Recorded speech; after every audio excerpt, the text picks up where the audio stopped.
Orang marah itu akan menghabiskan kalori jauh lebih besar daripada kita bekerja keras.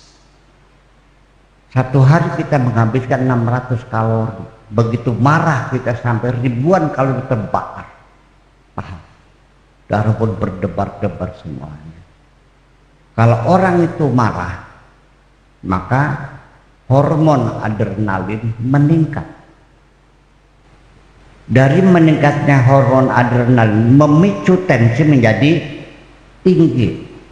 Begitu tensinya tinggi menjadi apa? Stroke. Kalau sudah stroke jalannya di tangannya nyerkengkol, mulutnya ecesnya padat. Yuk kita belajar bersabar diri. Paham nggak? Bahwa moral kita wa takhallaqu bihuluqillah, ini akhlak Allah ini, kita dengan manusia pun dengan akhlak Allah. Bagaimana akhlak Allah? Ternyata Allah tidak selalu menghukum orang bersalah. Dikasih tempo, dikasih waktu. Kalau Allah menghukum semua orang bersalah, tidak akan ada seorang manusia pun yang bisa tegak berdiri di bumi ini. Mati kabeh sirah. Paham nggak? Itulah makanya. Jadi Allah selalu ngasih makan hambanya, selalu terserah. Yang percaya dikasih makan, yang tidak percaya, yang sembahyang dikasih rezeki, yang tidak sembahyang kasih rezeki enggak? Malah kadang-kadang dikasihnya lebih banyak lagi. Sugindi sampean kalau wong Cina, kalau Cina jadi barang sugindi. Itu persoalannya. Jadi itulah makanya ini kalau kita Bang Andreasa sebetulnya banyak yang bisa kita ceritakan tentang psikologi kemarahan itu sampai dengan proses fisiologinya, dari sisi anatominya, dari sisi banyak kita uraikan, tapi intinya mah kira-kira begitulah, bahwa kemarahan itu akan merusak diri kita sendiri. Jadi kalau kita sayang kepada diri kita sendiri, ya cobalah kita kendalikan emosi ini. Marah itu jangan dituruti, paham nggak? Dielus dadanya, segera baca istighfar. Cara yang paling efektif, petunjuk dari Kanjeng Nabi, kalau kita lagi marah, kalau sedang berdiri, tolong coba duduklah. Sebab orang kalau marah sambil berdiri, lututnya bergetar, ya enggak? Ngopiak beli. Itu kalau kita biarkan, ini membuat kita tidak bisa mengendalikan emosi. Marah sudah melampaui batas sampai akhirnya kita melakukan tindakan-tindakan kriminal. Yang kecil mah mending lah banting piring, ya biasa beli wong atuh banting piring nih kan ya. Anak beli selok banting piring. Anak beli akeh. Masya Allah. Nih di Bondan Remayu tuh. Si anak nih lagi rakus-rakusnya, anak lagi pertumbuhannya kan mau pengen makan terus toh. Klinik duit nanti totet lagi mainan, beli lagi seharian minta duit, saking keselnya ibu.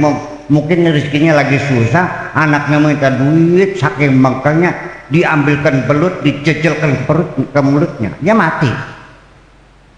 Kantor polisi akhirnya kecewa nambah. Orang sudah marah tidak bisa mengendalikan. Makanya tolong sayangilah dirimu sendiri. Jangan dibiarkan, jangan dituduki. Itu kita lawan semuanya itu. Kita dalam aturan kaidah bermasyarakat juga tidak boleh di tengah masyarakat kita melampiaskan kemarahan kita. Paham nggak? Tahu diri dong. Yang ada mertua tekat ya. Tukaran yang antem basi pribadi men. Boleh mau marah sama mertua? Nah itu, jadi itulah makanya Agama Islam Al-Quran mengajarkan bahwa orang-orang yang mulia adalah orang-orang wal kadhimil ghaidha wal 'afina 'anil nas, disanjung oleh Allah. Oke, ada lagi? Mangga.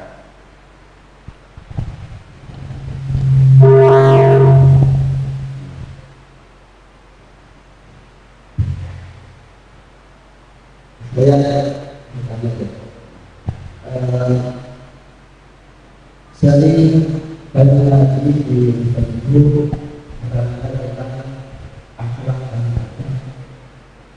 itu ada perbedaan. Yang kedua, buat bulan ini sudah ramai yang bilang apakah itu adalah Islam atau adab itu bahasa Arab, ya kan? Akhlak juga bahasa Indonesianya apa? Federal.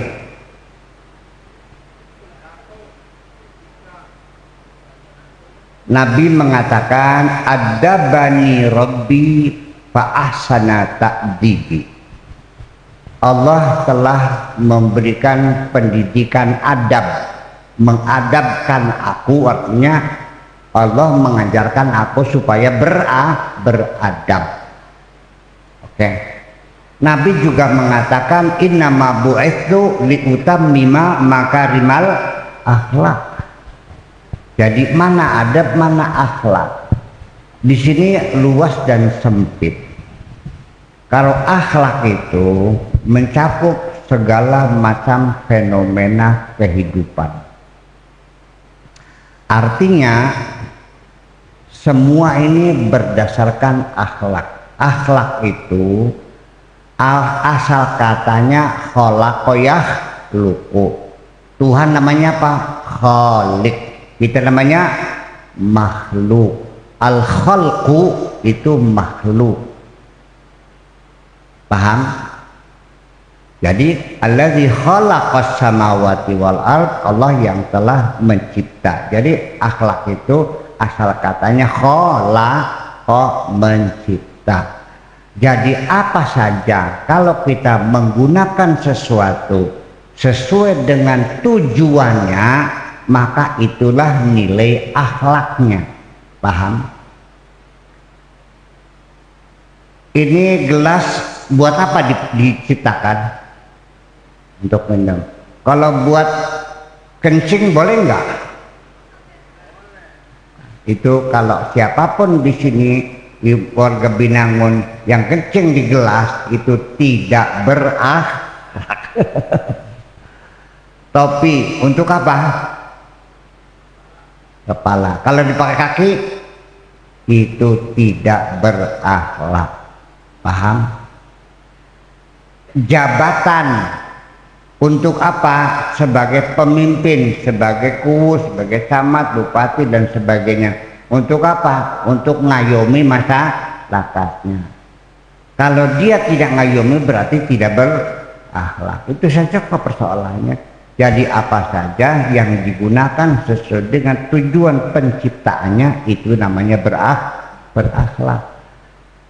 Tetapi kalau adab itu bukan hanya sesuai pada tempatnya saja, tetapi juga ada keindahan plus, ada nilai indahnya. Jadi gelas mah gelas, tapi juga ditambah dengan pising. Kalau gelas diisi air taruh meja ini sudah cukup berakhlak, tapi kalau ditaruh di pising namanya beradab, ditambah tutupan yang lebih beradab lagi. Paham bikin? Cara menyuguhkannya ditaruhnya di baki, begitu, kok enggak? Terus dipindahin, bisa saja di bawah gelasnya. Mangga yang minum, ya sudah cukup berakhlak, tapi kurang beradab. Paham?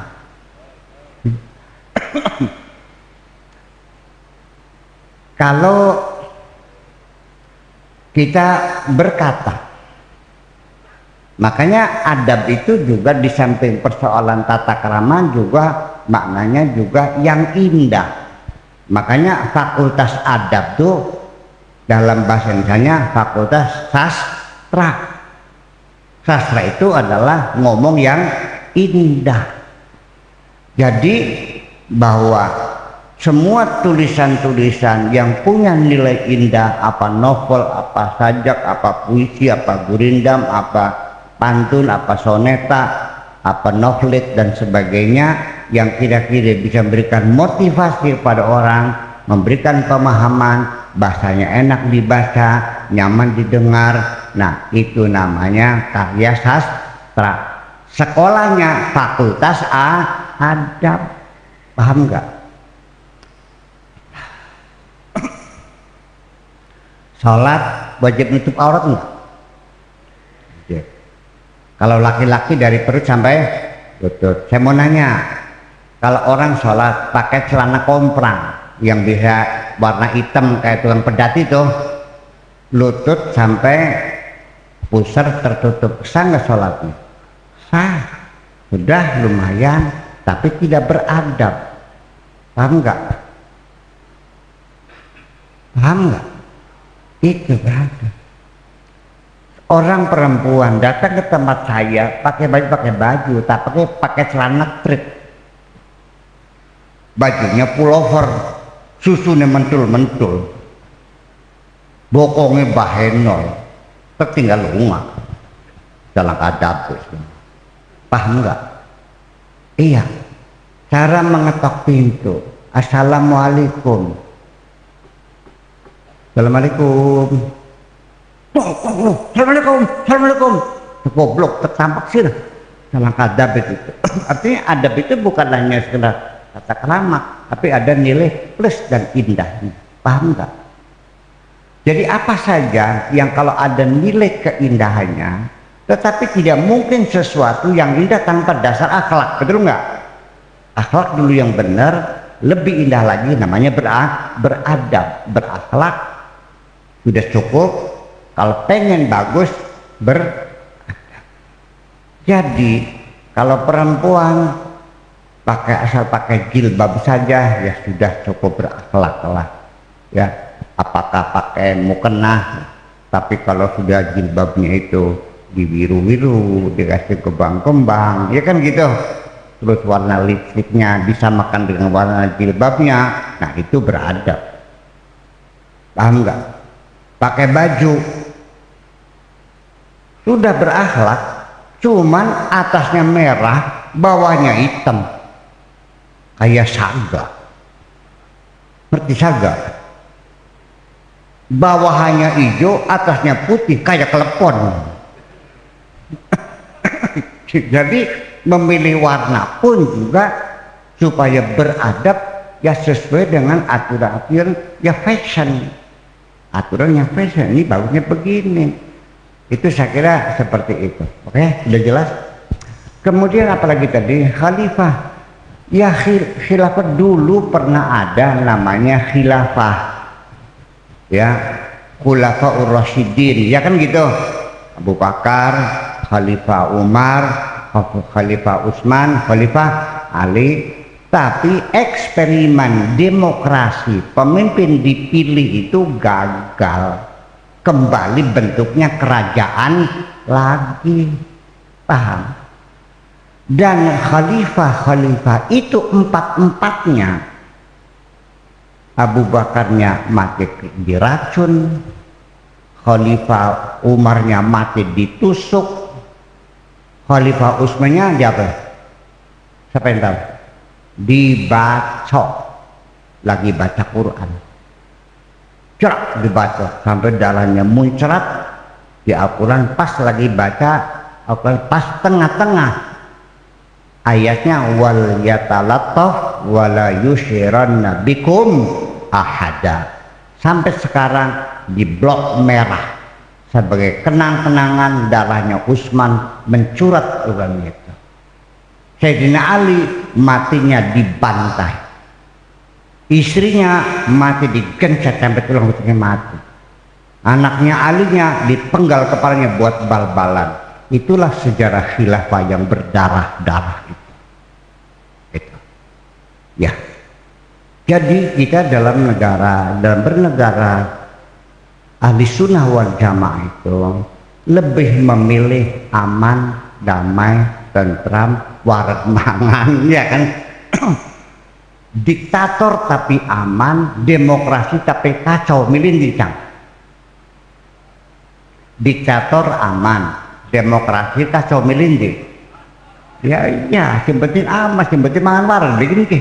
Nah, itu menjadi pilihan ahli sunnah wal jamaah. Jadi itu mah khilafah sendiri juga konsepnya apa?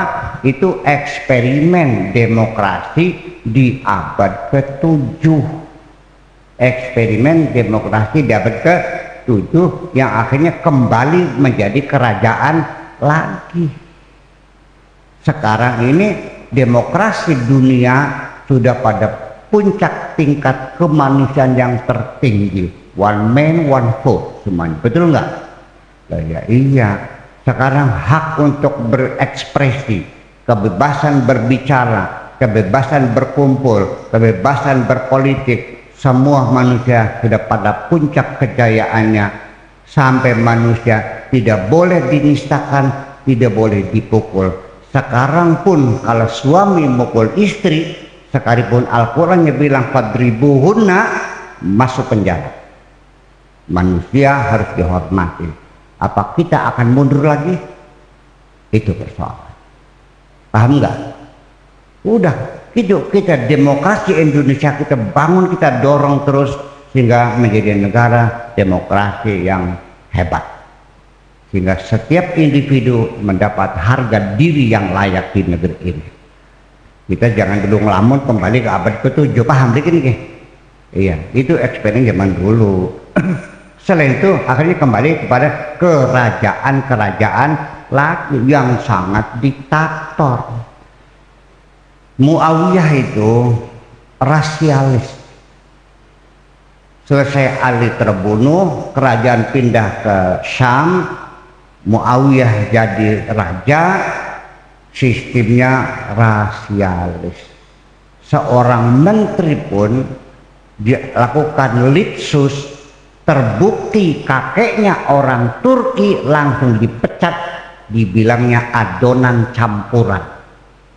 Bah, kita sekarang sudah negara demokrasi, alhamdulillah, tinggal kita dorong saja yuk, mangga balang-balang kita jaga putra negeri ini yang kita cintai, ya kan. Sudah negara ini berdasarkan undang-undang dasar 45 dan Pancasila. Itu aja kok. Udah, paham nggak?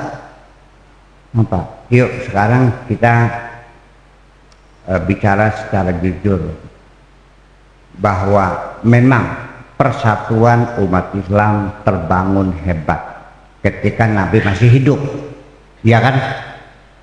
Sampai orang punya rumah dibagi dua, separuhan dengan untuk muhajirin, punya onta 10 dibagi dua, 5 buat muhajirin.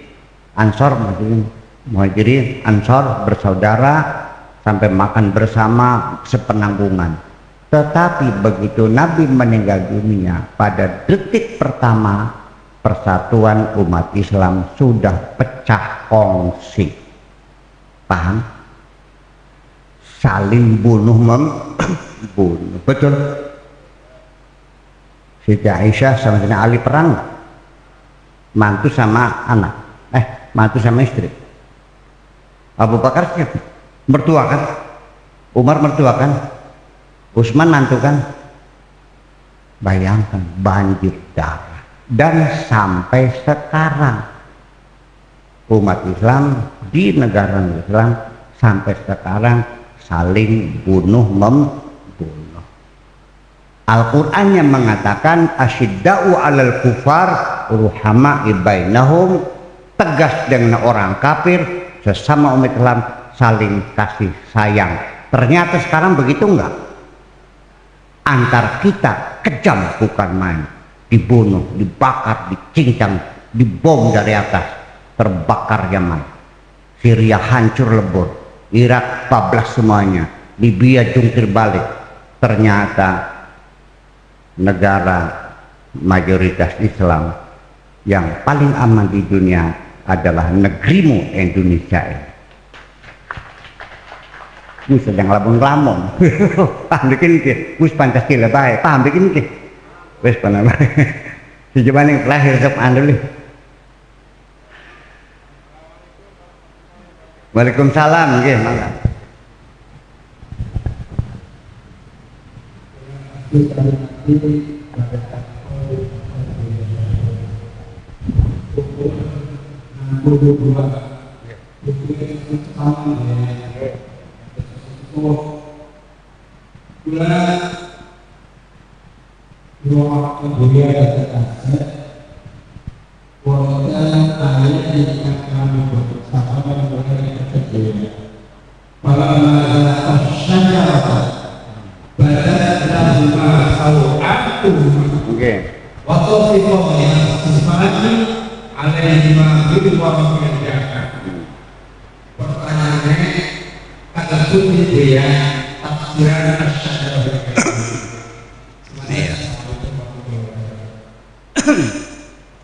Begini, si nenek nih kepengen mendidik cucunya supaya bahasanya santun, paham? Jadi kalau ngomong tuh bahasa yang kotor-kotor tuh pakai bahasa isyarat. Kemaluan laki-laki bilangnya ini, kemaluan perempuan bilangnya ini, ngising bilangnya harus buang air besar. Iya kan? Bagus nggak? Bagus. Yang jorok-jorok itu pakai bahasa isyarat. Termasuk suatu hari lagi ada tamu, cucunya bilang, "Nih, Nek, nguyuh, aja nguyuh ngomongnya nyanyi." Oh, ya wis, jadi Nek nyanyi, ya wis kebak cur leh. Rupanya suatu malam ini neneknya lagi tidur, anaknya pengen kencing. Nek nyanyi, duh silma bengi-bengi jenembang ya. Nek nyanyi, ntar pagi nggak tahan pengen nyanyi. Ya udah deh sok di telinga pelan-pelan ya cur. Itulah sebabnya. Ini dalam Al-Quran bukan memang sengaja itu bahasanya sangat halus, sangat indah, ya, sangat kokoh sekali. Sehingga kalimat-kalimat yang jorok-jorok itu disembunyikan dengan diperhalus dengan kalimat yang halus. Jadi orang ini mengatakan syajarah pohon tuh pikirannya seperti ini. Itu isyarat sebetulnya, bahasa isyarat. Wala taqrabah hadis syajarah, jangan dekat-dekat pohon ini. Sebetulnya kalimat syajarah itu bahasa dunia juga sama tuh. Dalam bahasa Inggris namanya family trees. Family trees, betul Pak Hafid ya, family trees. Artinya telur turun anak, putu buyut, ponakan segala macam trees. Artinya bahasa Arabnya namanya syajaratul ansab. Kasana Durakim kawin, terus punya anak Dulkamid, Dulkasan, Dulgani, itu namanya syajaratul ansab. Jadi syajarah itu seperti itu.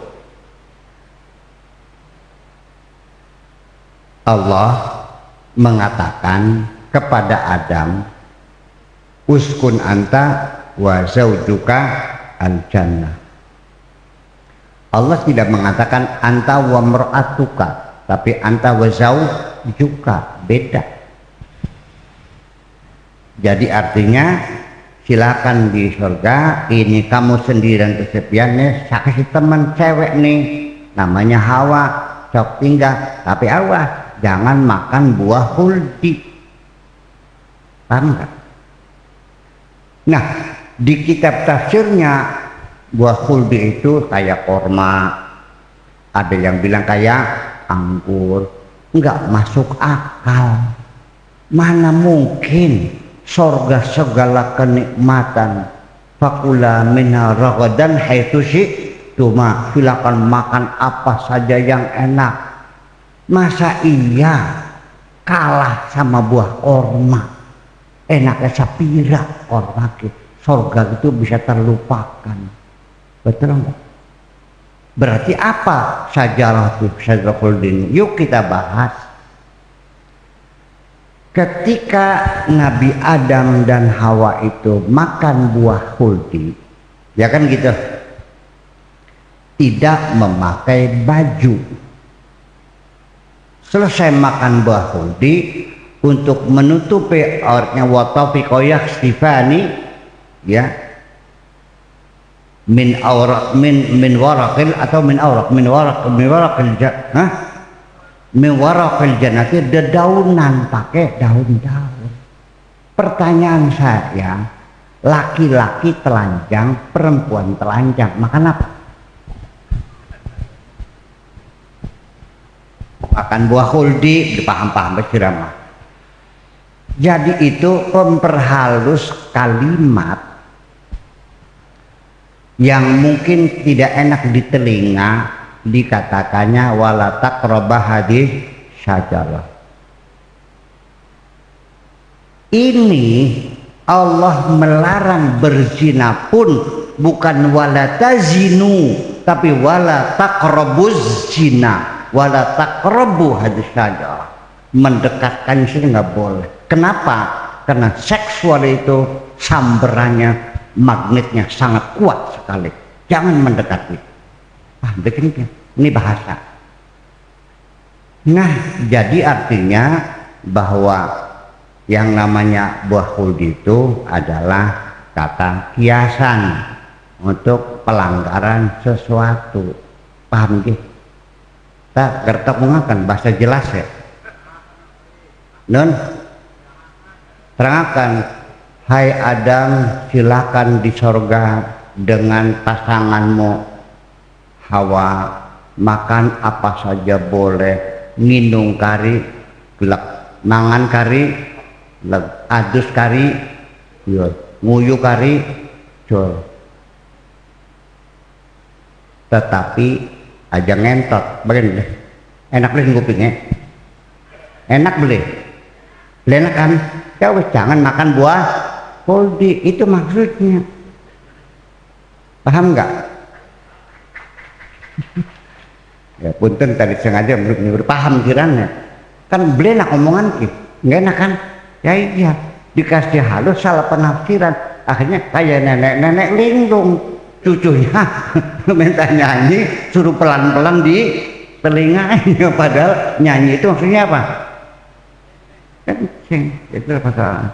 Jadi kalimat-kalimat misal begitu biasa digunakan, dan banyak sekali di Al-Quran ayat-ayat yang penafsirannya terbalik-balik seperti itu. Maklum saja, bukan salah mereka, memang pada zaman itu keilmuan belum banyak. Ya begitu kan? Ya dong. Waktu zaman orang menafsir Al-Quran sudah ada HP belum? Listrik, sepur, pesawat, percetakan, kertas belum ada. Jadi maklum, tekstil belum ada. Jadi kayak apa? Ya begitulah. Jadi pikirannya jangan kita salah paham bahwa kita hargai saja apa yang mereka katakan, bahwa yang dimaksudkan buah khuldi itu adalah hubungan seksual. Itu. Tetapi saya temukan ada di salah satu kitab tafsir lain, aneh, ada terselap ada kalimatnya, yaitu asyajarah ini al-maqsuduhu wal hawa an-nafs, yaitu hawa nafsu seksual. Sudah ada sebetulnya mah. Itu maksudnya. Begini, jadi ketika orang itu menafsirkan bisa berbeda pendapat. Allah berbicara, kita menafsirkan, hasilnya berbeda. Kenapa? karena kita melihatnya dari sudut yang berbeda. Oke, saya kasih contoh aja deh. Anak saya ngomong, "Mama, Awab sudah bisa makan sendiri." Maksudnya apa? Sudah bisa makan sendiri, maksudnya apa? Non? Bisa? Bisa meluk cewek? Bisa? Apa lagi? Nggak usah disuapin, apa lagi?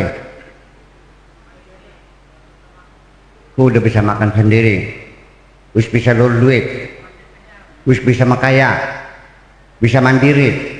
Terjadi nggak? Penakhiran itu ngomong anak saya. Nggak usah disuapin, sama sudah bisa cari duit, sama nggak? Omongan itu bisa bercabang-cabang. Itulah sebabnya maka para mufassirin berbeda-beda.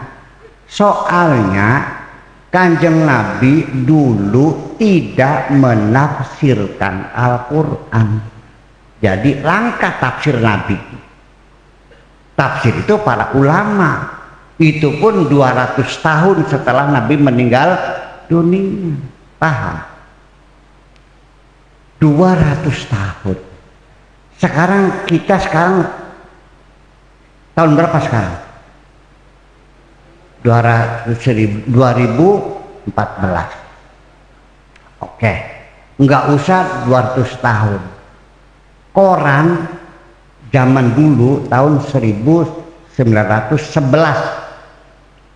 sampai sekarang 2000 berapa tahun jadi itu? Oke, koran 1911 saya kasihkan anak SMA baca, paham beli paham, apa sebabnya? Nah itulah makanya. Jadi kita harus berpikir cerdas. Zaman bergerak terus, bahasa anak-anak kita sudah berbeda, paham betul? Maka terjadilah penafsiran yang berbeda. Berjelas mungkin. Bengen, bakal wong sing aktif ning politik arane apa? Politikus.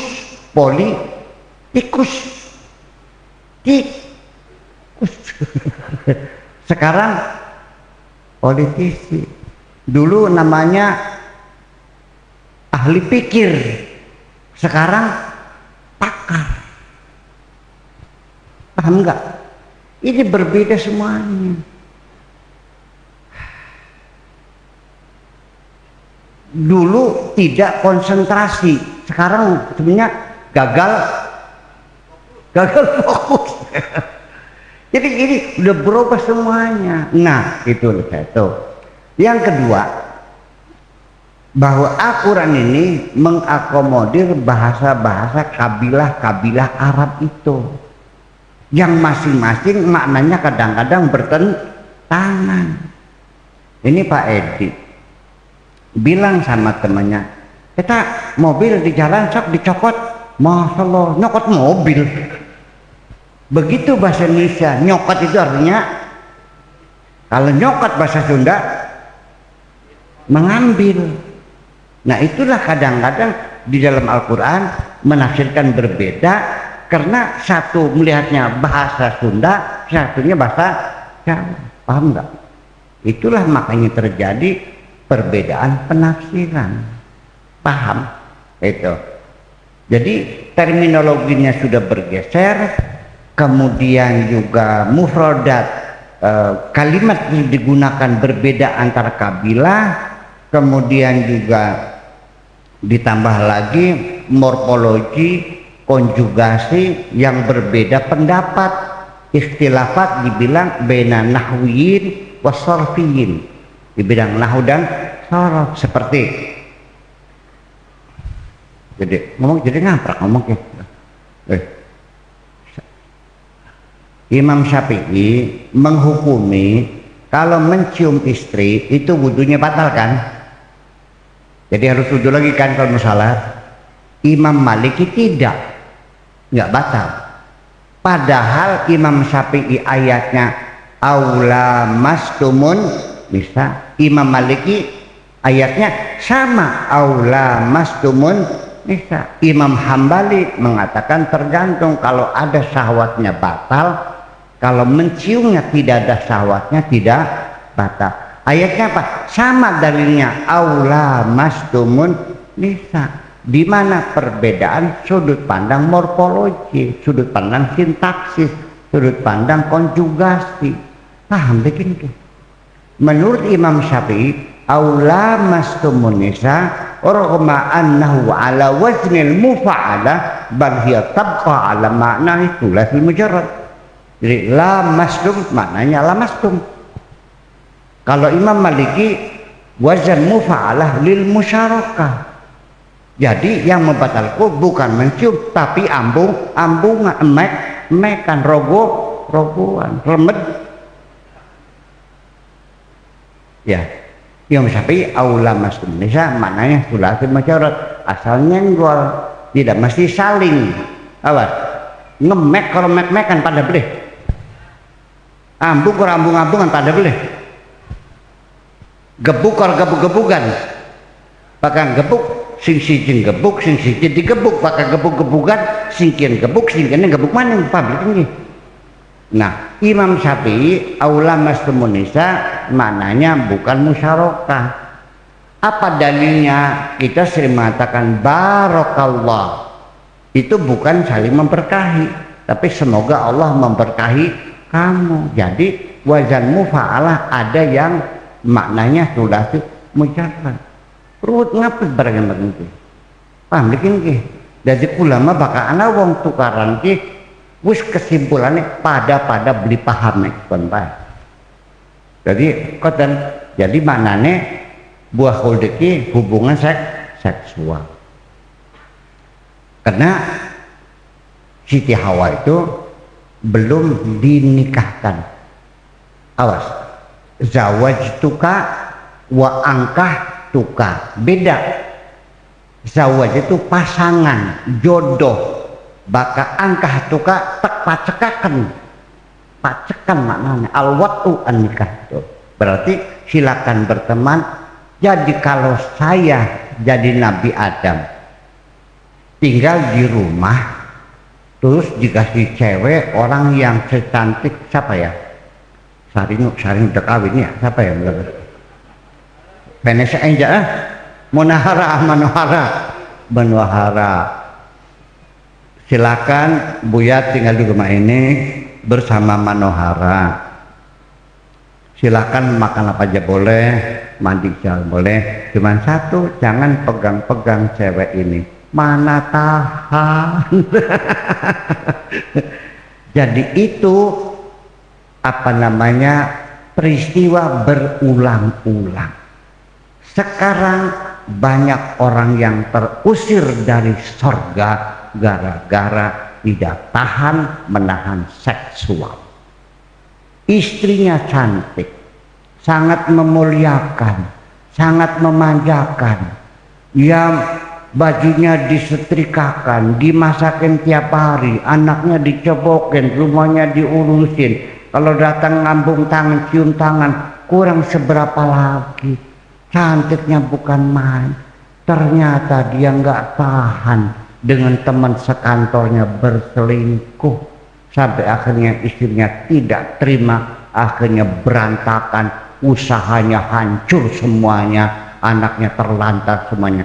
Gara-gara makan buah khuld. Paham bikin ke? Itulah sama saudara. Makanya itu buah khuld ini tuan hati-hati. Tarikannya sangat keras kalau sedot aja. Orang laki-laki secerdas-cerdasnya kalau sudah kesedot buah khuld otaknya goblok mandi. Wis tah kalau maning. Oke.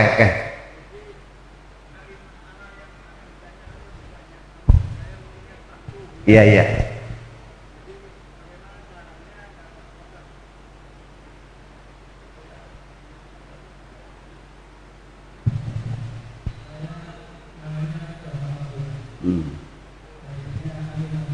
Enggak, ya, amin, amin.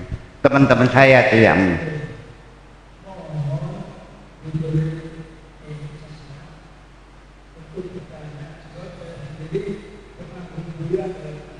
Oh iya, iya. Makasih, makasih, makasih. Nah.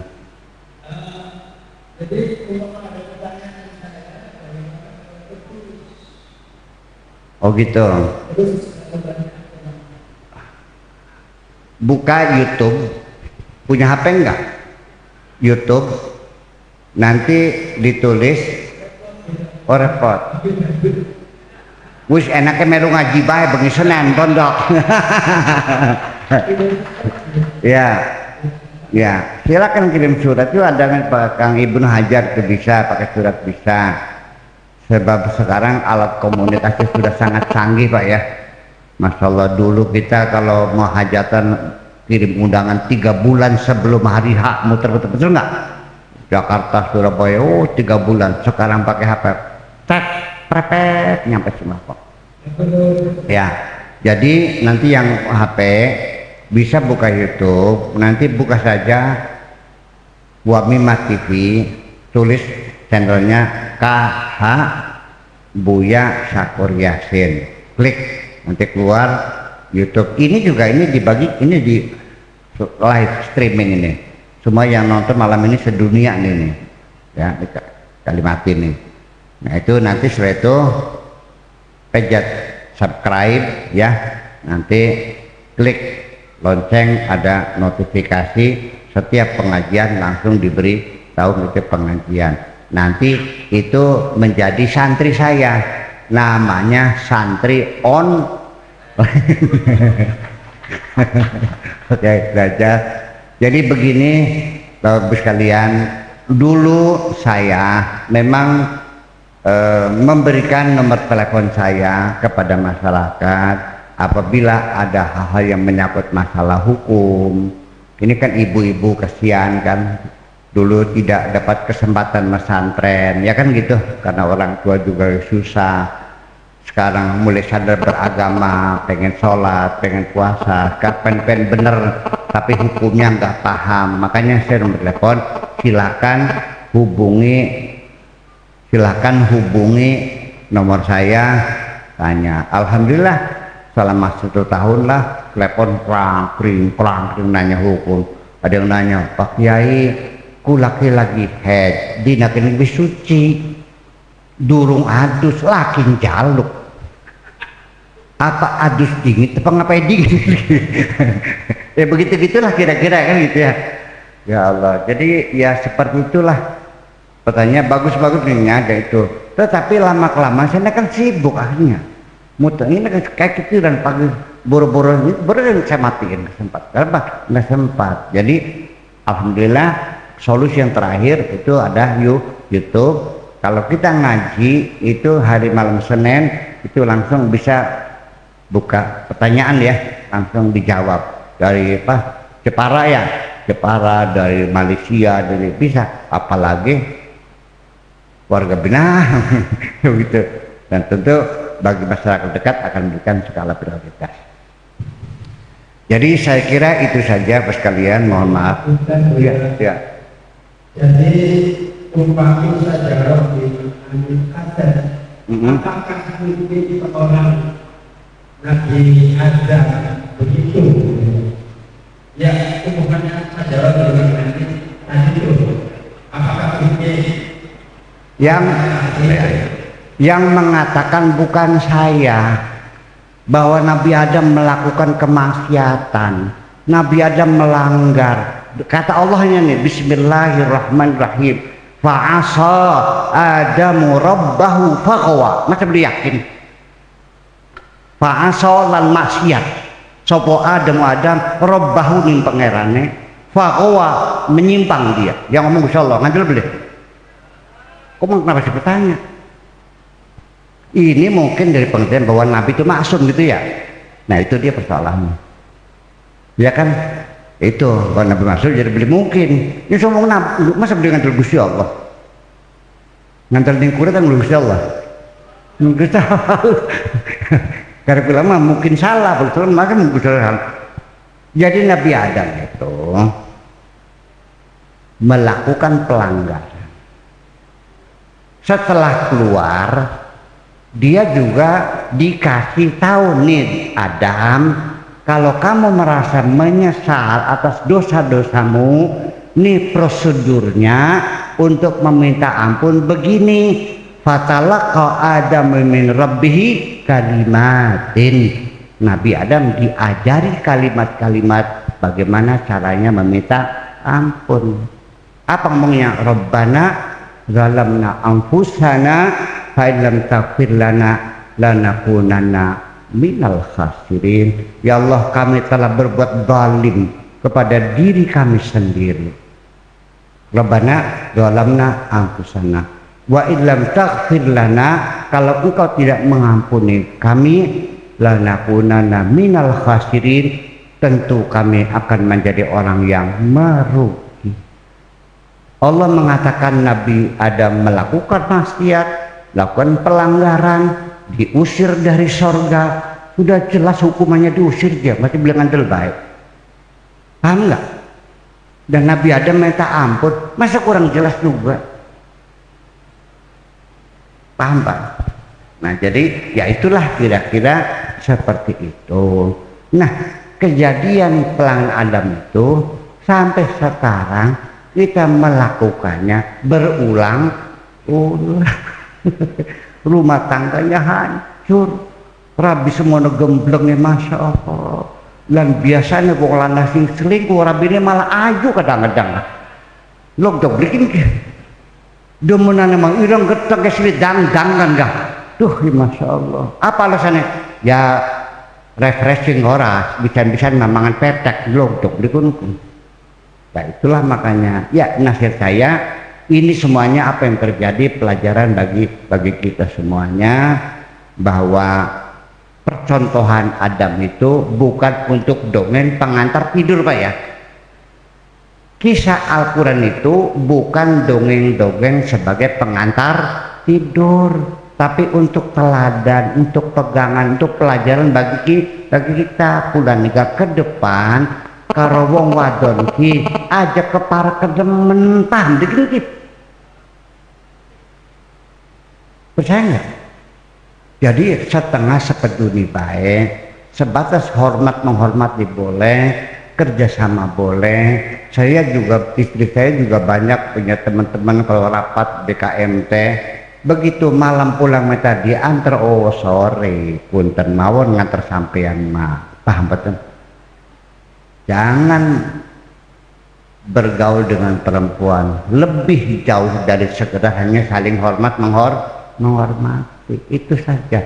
Ini pelajaran untuk kita. Kisah Adam itu pelajaran untuk kita, bukan untuk pengantar tidur. Ya, itu yang penting. Ya, mudah-mudahan saja. Saya kira Bapak tidak salah. Ya, karena Bapak tidak salah, tapi salahnya beli ngaji. Paham deh? Bapak tidak paham, tidak salah, tapi salahnya ketika tidak ngaji. Ngaji wajib nggak? Kalau tidak ngaji dosa nggak? Berapa tahun wajib ngaji? Nen? Lah, lebih paham. Ketinggalan sembahyang sepisan baik istighfar ping 23 20 tembeli ngaji beli ngerasa dosa sih priben kan. Itu sebabnya. Jadi ya yuk ke depan mah udahlah, yuk kita sering ngaji, belajar lagi. Terus pesan untuk belajar bener nih apa bekah tambah hati kulimang pernane maca Quran rumah nane, terus dikir wetenge kudu kaluwe, terus dikunyah suwe aja wong alim, wong bener kumpulannya, wong bener di wong saleh gak sing bener gitu. Wong bener, sebab wong soleh gak anak soleh tapi beli diri itu yang bisa buat anak beli anak wong soleh tapi beli di ridhoi. bakal bener ya wis bener. Nabi Sulaiman dawuh wa an a'mala sholihan tarda, kula pengen bisa beramal soleh kang diridoni bakal beli memong. Jadi sing penting mah dudu soleh diridoni Gusti Allah. Persoalan Allah ridho terserah, tanpa amal soleh pun kalau Allah ridho ya selesai. Paham bikin ke? Orang kena bujang teka dodok bae beli bebaso beli masak beli pasar, pembantu datang nyuci tidak nyuci nggak masak nggak duduk aja, marah nggak saya? Tetapi yang datang ke kasih saya mau kerja saya larang suruh duduk di samping saya ajak ngobrol, salah nggak? Jadi bagaimana yang ngobrol apa yang kerja? Ya tergantung Allah senang atau tidak. Jadi kita mintanya kita mendapat ridho Allah. Jadi orang yang benar alal hak itu. Jadi dudu wong alim kumpulana, dudu wong sembarana yang sing tepat mah wong bener kumpulana. Sebab sampean kumpul kalau wong bener, ketika kita bergaul dekat dengan orang benar nih, ibaratnya imunisasi kita, ketahanan rohani kita lagi lemah. Ketahanan tubuh kita lagi lemah, terlalu banyak virus. Apa yang diminum? Antibiotik. Paham? Kalau rohani kita lagi banyak virusnya, antibiotiknya itu adalah orang-orang yang benar. Kamu hubungi mereka, mintalah nasib pada mereka. Kanjeng Nabi bisa langkah, bisa mati. Paham nggak? Ini kena anu bener boleh. Ya budak tanah daerah kumah. Ya makanya itulah letak ujian kita. Jangan dikira orang asal pakai udeng-udeng benar, bukan gitu. Iya. Apa itu? Iya, kebenaran gimana kakak?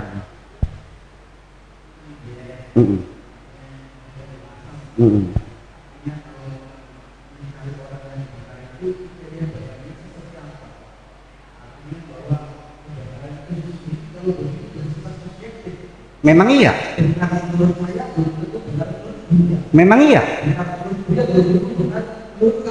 Memang iya. Ya benar menurut Allah. Nah, oke. Makanya benar menurut Allah yang bisa dinilai ketika benarnya berstandar syariat. Paham? Kalau benernya bertanda hakikat sulit ngukurnya. Nabi apa namanya? Nabi yang di lautan tuh, Nabi Khidir, ada anak tidak bersalah dibunuh. Salah enggak? Tidak. Benar. Kenapa? Disuruh oleh Allah kan? Betul enggak? Tapi kita nggak bisa ngukur itu dong, masa ya cilaka begitu mah. Bener itu menurut syariat. Ternyata nguyuh ngadeg beli cewek maning, wis aja diantar pun. Paham begini ke? Ternyata ngomong aja pidato, ternyata makayane olin renten. Ternyata kaji manggal bulan gaji umroh mah. Nek haji tiap tahun, tetapi dagangan yang pasar timbangannya anak bandul iman. Paham nggak? Ngomong maya, bicara maya di depan mimbar. Istri adalah titipan Allah yang perlu kita sayang. Bener ya, harus kita sayang, kita cukup iya. Begitu kecil di rumahnya lagi nampak kirabin. Bener moral. Nah jadi begini aja lah. Bahwa silakan mau pakai hakikat, mau pakai torekat, pakai makrifat terserah itu, tapi standar awalnya ada tetap orang harus lewat pintu gerbang dulu, jangan masuk ke rumah kecuali lewat pintu gerbang, pintu itulah namanya syariat. Paham nggak? Paham. Bisa nggak masuk rumah tidak lewat pintu? Lewat apa? Kalau jendela namanya apa? Jadi banyak orang-orang hakikat maling. Marifat maling, kadang tidak melalui syariat. Maka tolong, syariat adalah standar ukuran kita, paham leh? Jadi benernya menurut ukuran syariat saja. Urusan hakikat kita serahkan kepada Allah Subhanahu wa ta'ala. Tetapi itu pun tetap kalau yang melihat kita pasti subjektif, karena kebenaran itu tidak pernah mutlak. Kita hanya mendekati kebenaran atau hampir-hampir benarlah. Begini, saya di Libya itu ujian jawaban saya benar, yakin 100% saya benar. Saya cek bukunya, jawaban benar semuanya. Tak oncok dosennya. Ustaz, Syekh, ini kenapa saya nilainya itu dapat 90? Kenapa nggak 100? Saya berterima, iya saya tahu. Kenapa 90? 95 buat saya. Kamu 95 buat saya, 100 buat Allah. Paham nggak? Jadi kita tetap ada, tidak mungkin kita mencapai kebenaran yang mutlak, semuanya subjektif. Ya, oke. Saya terangkan sebentar lagi. Subjektif itu bukan hanya like and dislike, bukan suka tidak suka, tapi subjektif itu dari usia kita berbeda, mikir kita berbeda. Kita pada masyarakat kota dengan kampung berpikir beda nggak? Beda. Wong sugi karo wong melarat mikirnya beda beli. Lanang karo wadon, pejabat rakyat semuanya berbeda. Imam Syafi'i saja hasil ijtihadnya di Irak, begitu pindah ke Mesir dirubah lagi karena ada kaul jadid, ada kaul qadim. Kenapa? Makin cerdas. Oh, keliru, coret, ganti lagi. Itulah makanya kebenaran tidak pernah mutlak. Minimal kita menduga kayak orang ini benar secara syariatnya. Paham nggak? Baca Fatihahnya Bismillahirrahmanirrahim, Alhamdulillahirabbil alamin, Ar-Rahmanir-Rahim. Benar. Kalau bagaimanapun dia nampaknya seperti kayak wali, begitu sembahyang Alhamdulillahirabbil alamin bisa jangan dah. Ar-Rahmanir-Rahim wala bedo. Jangan dah. Ya kan gitu. Kalau mending nguyu beri ngadeg dicewak bisa. Ya kan?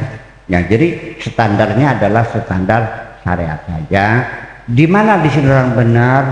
Saya jujur saja, saya tidak bisa merekomendasikan siapa orang yang benar. Silakan Bapak Ibu cari sendiri dengan kira-kira Ibu sendiri siapa orang yang diduga di sini yang benar. Silakan didekati. Standarnya sangat sederhana. Asal lihat orang itu sholat 5 waktunya istiqomah dilakukan, paham? Kemudian dia bulan puasa ya puasa, paham? Nanti juga dia sudah kalau ada hartanya dia naik haji, kemudian kalau panen keluar zakatnya. Standar itu saja sudah cukup lumayan mendekati, kalau tidak 90% ya 80% gitu. Untuk 100% sangat sulit kita mencari orang yang benar. Sebab apalagi benernya kalau sudah tingkatan para aulia, ya mursyid aulia, ada nggak? Ada, tapi ketemunya susah bukan main, dan ketemunya juga kebetulan nantinya. Sebab hakikatnya mursyid itu yang mencari murid, bukan murid cari mursyid. Mursyid itu mencari anak-anak berbakat, akan dirangkul, akan dibina. Tapi kalau memang bukan bakatnya tidak akan. Di mana adanya ya terserah di mana saja, tapi ada. Kayak apa susahnya menemukan mursyid yang benar itu? Sama dengan Bapak Ibu nanya kepada saya, pakai punya jarum, punya di mana? Di alas loyang. Saya taruh di alas loyang, bisa ketemu nggak? Kalaupun ketemu secara kebetulan, lagi sendian nih godong-godong ces nah kendong ya ketemu salah kebetulan. Nah kalau Allah menghendaki kita akan dibimbing kepada kebenaran, Allah menghendaki kita kenal sama Allah, maka Allah akan memberikan kesempatan kepada kita bisa berkenalan dengan orang yang sudah kenal dengan Allah dan orang itu yang memperkenalkan kita. Nggih, teman-teman, muga-muga kita ngapura lah nggih.